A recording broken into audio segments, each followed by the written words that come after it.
Halo, selamat pagi sahabat channel Salon Mobil Piano. Pada kesempatan ini saya ingin membahas mungkin banyak pertanyaan dari ataupun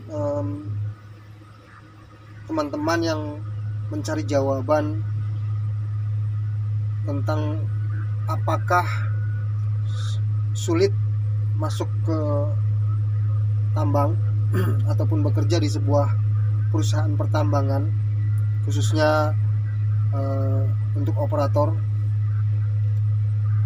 Pada kesempatan kali ini saya ingin menegaskan bahwa sebetulnya tidak sulit, tidak ada sulitnya menurut saya. Karena apa?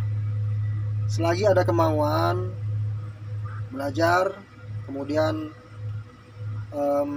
mau bertanya, bahkan mau berkomunikasi dengan teman-teman di tambang yang sudah bekerja di tambang, bahkan mungkin ada saudara yang sudah di tambang, bisa berkomunikasi.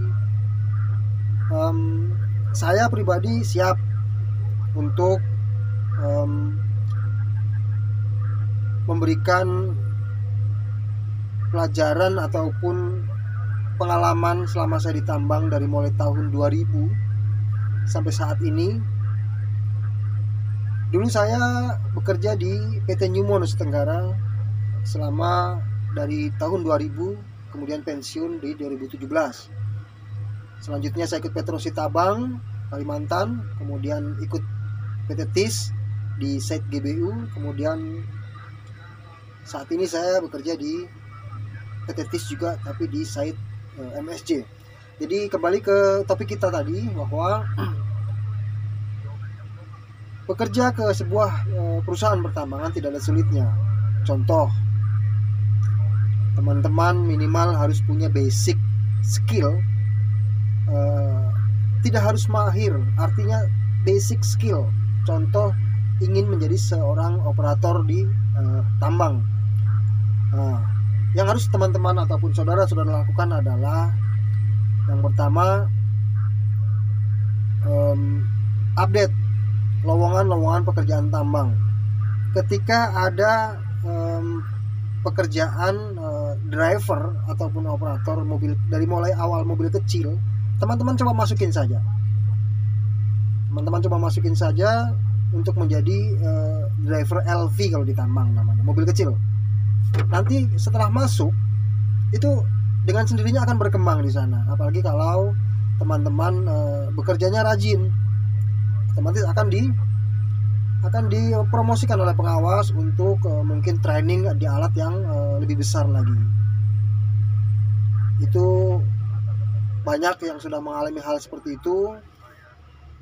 Seandainya teman-teman kepengen cepat lagi prosesnya, teman-teman langkah awal itu tadi. Yang pertama, teman-teman harus punya basic skill, minimal bisa bawa kendaraan, bisa bawa mobil. Kemudian yang kedua, update lowongan pekerjaan di tambang-tambang di Indonesia. Banyak, ada Freeport, ada KPC, ada TIS, ada Petrosi, Buma, banyak. Nah, ketika ada lowongan yang kira-kira teman-teman yakini bisa, bahwa itu, oh saya punya basic skill bawa mobil kecil, teman-teman cari tempat-tempat training, ataupun minimal kalau teman-teman mau berusaha keras, teman-teman masuk ke pertambangan-pertambangan yang ilegal. Di sana banyak alat-alat untuk belajar, untuk sambil bekerja, sambil belajar dapat gaji, seperti itu. Ketika nanti sudah menguasai, teman-teman bisa, kalau masalah pengalaman kerja ataupun yang lainnya yang berkaitan dengan pengalaman kerja tadi, itu sekarang sudah bukan hal yang tabu lagi. Banyak operator-operator yang menggunakan jasa editing. Itu saya bongkar. Banyak yang menggunakan jasa editing, kemudian scan. Tidak masalah, menurut saya tidak masalah. Dengan catatan, teman-teman ketika dites di sebuah perusahaan pertambangan yang teman-teman lamar, teman-teman harus bisa konsekuensinya, bisa membawa alat tersebut, dites bisa. Itu konsekuensinya. Kalau masalah scan apapun itu bukan hal yang tabu, saya ulang lagi sekali lagi. Jadi bukan hal yang tabu, itu silahkan dilakukan, tak masalah. Cuman jangan ketika nanti dites tiba-tiba teman-teman ketahuan, ataupun banyak yang sekarang lagi viral operator YouTube itu. Menurut saya tidak masalah, operator YouTube tidak masalah, sah-sah saja. Dengan catatan ketika dalam posisi pengetesan teman-teman bisa lalui hal tersebut. Mungkin nanti di lain kesempatan saya akan mencoba memberikan terus pengalaman-pengalaman ataupun pelajaran-pelajaran yang sudah saya lalui selama lebih dari 20 tahun saya di pertambangan. Banyak sekarang yang memberikan informasi-informasi yang seperti saya sampaikan. Banyak, silahkan teman-teman searching, mungkin di YouTube, mungkin di Google. Tapi yang tadi saya sampaikan itu bisa teman-teman lakukan, nggak masalah.